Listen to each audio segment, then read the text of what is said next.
Now let's dive deep into this big LGBTQ story for today. I'm Greg Shapiro, and let's queer up health. Fenway Health halts gender-affirming care for minors amid federal funding threat.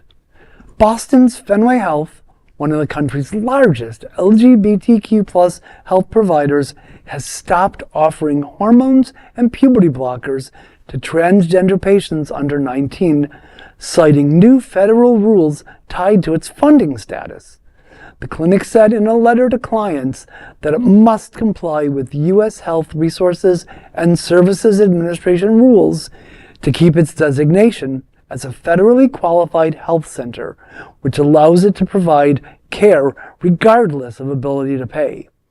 As the Boston Globe reported, quote, it could lose its FQHC designation and funding if found out of compliance with federal rules, end quote.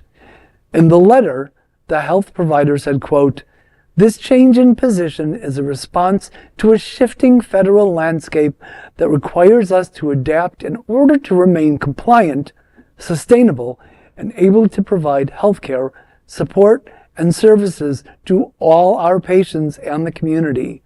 The status loss would significantly change our ability to meet the needs of all who rely on us, end quote. Boston Children's Hospital and Boston Medical Center remain options for trans minors seeking care. Still, the move dealt a blow to many families.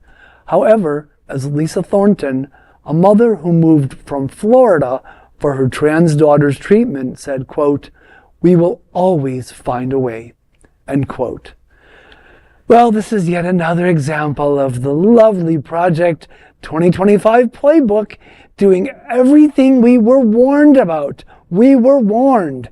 And he was still elected, and now they're doing everything they said they would do. I'm sure the folks at the Heritage Foundation are popping champagne corks even as we speak. But one of the most shocking things about this is that it's happening in liberal, progressive, less left-leaning Boston, but it just proves that even they aren't immune to this. Well, that's exactly what I was going to say. You know, at least there are options. Mm-hmm. In Florida, they're going to be threatened with the same withholding of funds, and we don't have the infrastructure for other services. There's no other alternatives, right? You know, and